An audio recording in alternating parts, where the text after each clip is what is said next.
la une de l'actualité, au Kenya, des manifestants et des policiers se sont affrontés après la comparution au tribunal du critique du gouvernement Miguna Miguna. En Afrique du Sud, le discours annuel du chef de l'État Jacob Zuma devant le Parlement jeudi a été reporté à une autre date qui sera bientôt annoncée.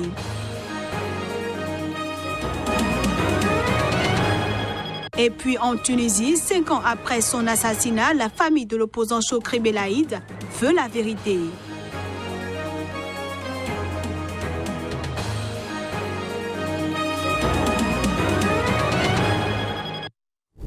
Voilà pour les titres. Bonjour à tous et bienvenue.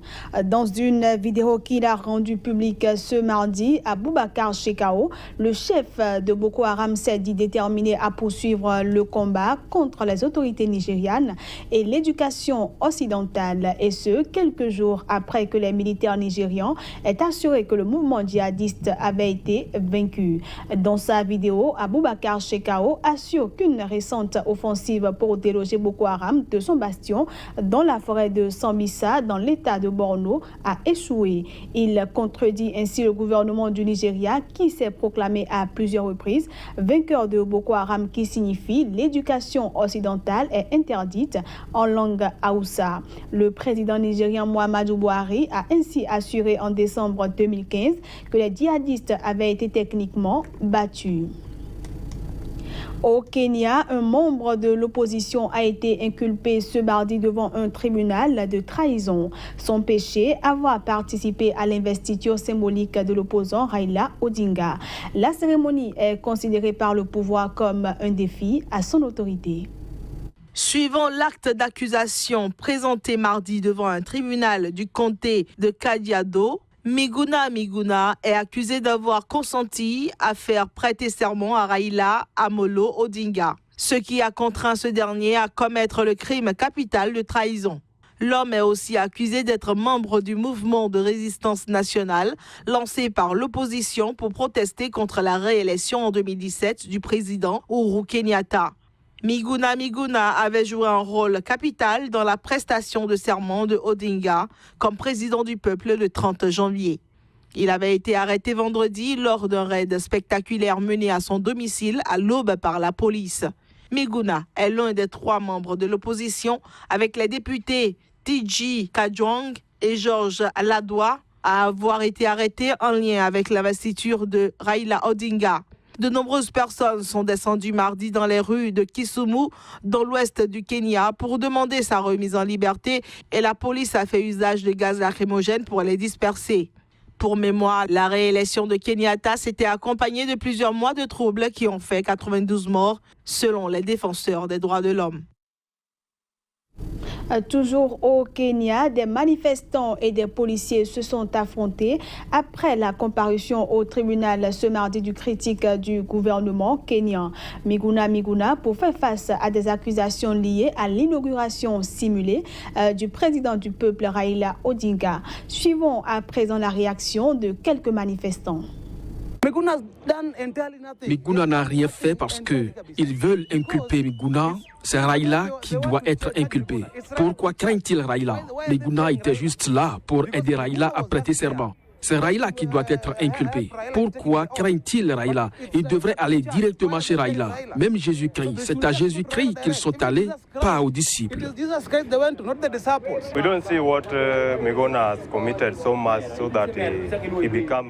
Nous ne voyons pas ce que Miguna a fait pour qu'il soit condamné pour trahison. Nous exigeons qu'il soit libéré parce que le gouvernement a toujours désobéi à la cour.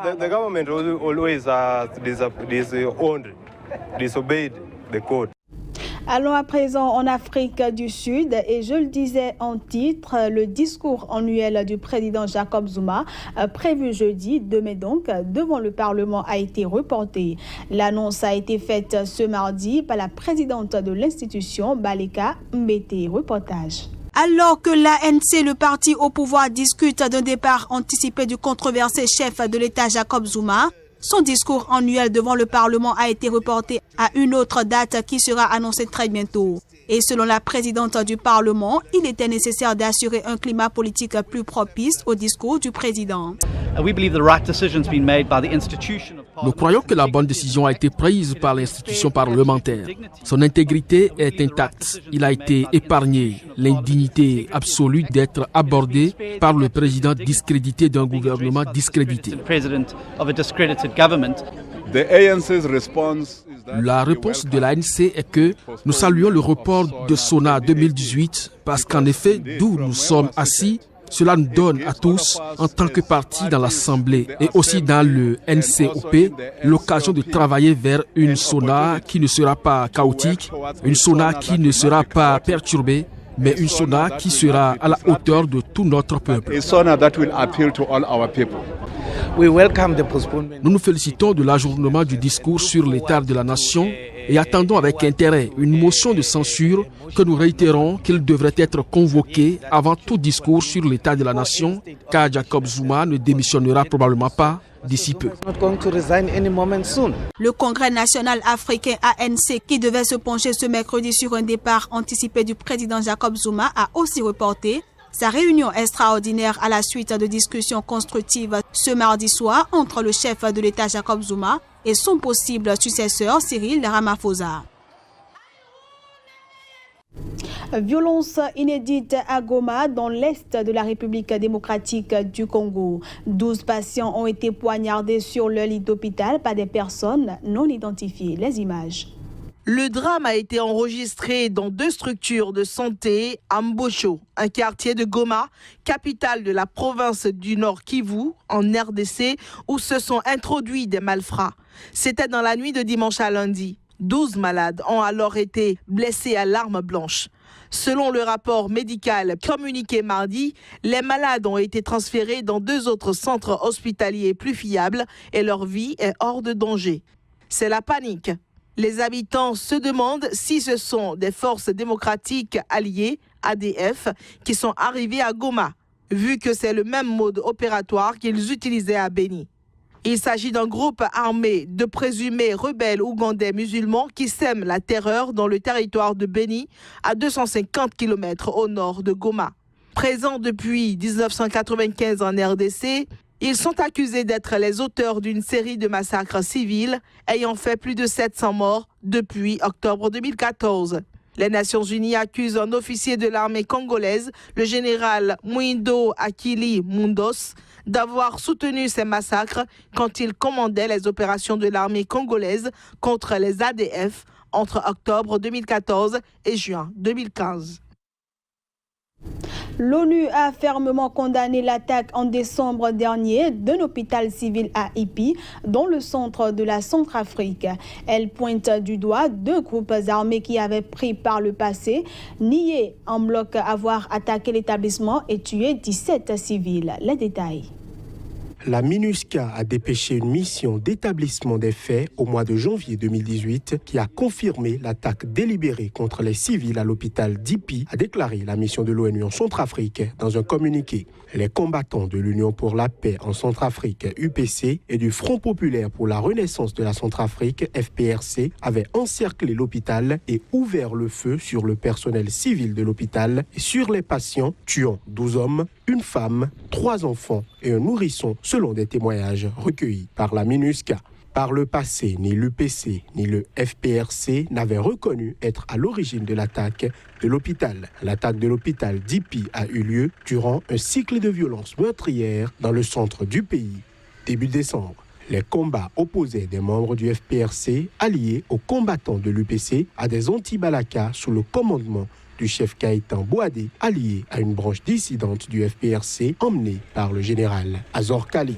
Gaëtan Boadé avait été tué dans ces combats. Le carrefour stratégique du centre du pays entre les villes de Bakala, Ipi et Bambari est sujet à de nombreux combats entre des groupes armés qui s'allient selon les circonstances et leurs intérêts locaux comme le contrôle de mines, le racket routier ou le vol de bétail. La Centrafrique est embourbée dans un conflit meurtrier depuis 2013. L'État n'a de contrôle que sur une maigre partie du territoire national, tandis que les groupes armés s'affrontent dans les provinces pour le contrôle du diamant, de l'or et du bétail dans ce pays qui est un des plus pauvres du monde.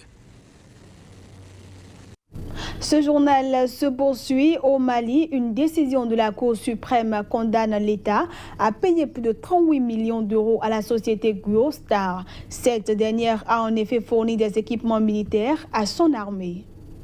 Il est question d'un achat de matériel militaire à une société malienne, ainsi que l'achat d'un avion présidentiel pour un montant de 40 millions de dollars. Les deux opérations ont été effectuées sans appel d'offres. Les faits avaient valu en 2014 au Mali des sanctions des institutions financières comme le gel pendant 6 mois des décaissements du Fonds monétaire international. À l'époque, le vérificateur général du Mali avait demandé à la justice de se saisir de ces deux affaires dans le cadre de la lutte contre la corruption et la délinquance financière. Il avait aussi été demandé à l'État de ne pas payer aux fournisseurs d'équipements militaires le solde du contrat avant les résultats de l'enquête. À présent, la Cour suprême condamne l'État du Mali au paiement de 25 milliards de francs CFA, représentant le solde du contrat le liant à la société Guostar. L'État est aussi condamné à payer 600 millions de francs CFA de dommages et intérêts à la dite société. L'avocat de cette dernière a indiqué que la Cour suprême reconnaît également que l'entreprise a signé dans les règles de l'art un contrat respecté à la lettre. En ce qui concerne l'achat de l'avion du président Ibrahim Boubacar Keïta, la justice malienne enquête toujours. Une dernière information pour finir cette édition. En Tunisie, la famille de l'opposant anti-islamiste Chokri Belaïd, jugeant que l'enquête sur sa mort avait été superficielle, a de nouveau réclamé ce mardi la vérité sur son meurtre. Ce dernier a été, rappelons-le, assassiné il y a 5 ans. Les faits remontent au 6 février 2013. L'opposant Chokri Belaïd avait été tué par balle devant chez lui. Sa mort avait choqué la Tunisie et constitué un tournant pour le pays en provoquant une profonde crise politique. En marge d'un rassemblement à sa mémoire ce mardi, sa veuve a demandé à ce que tous les commanditaires et les exécutants et tous ceux qui sont en train de camoufler la vérité de plusieurs manières soient vraiment sanctionnés. Le Front populaire considère que cet assassinat est un crime d'État. À chaque fois, le collectif de défense montre bien l'implication de certaines parties de l'appareil de l'État, de certaines forces politiques qui ont gouverné en 2013. Sa mémoire nous incite à continuer la lutte pour réaliser les objectifs de cette révolution, les objectifs de la révolution pour lesquels Chokri Belaïd est tombé martyr. Je demande la vérité, toute la vérité, toute la vérité, et je demande que tous les commanditaires et les exécuteurs et tous ceux qui sont en train maintenant de camoufler la vérité par plusieurs manières, qu'ils soient vraiment sanctionnés. Une nouvelle audience dans le procès de l'assassinat de Chokri Belaïd, figure de l'opposition aux islamistes d'Ennahda, alors au pouvoir, qui va de report en report depuis son ouverture, est prévu le 20 février prochain.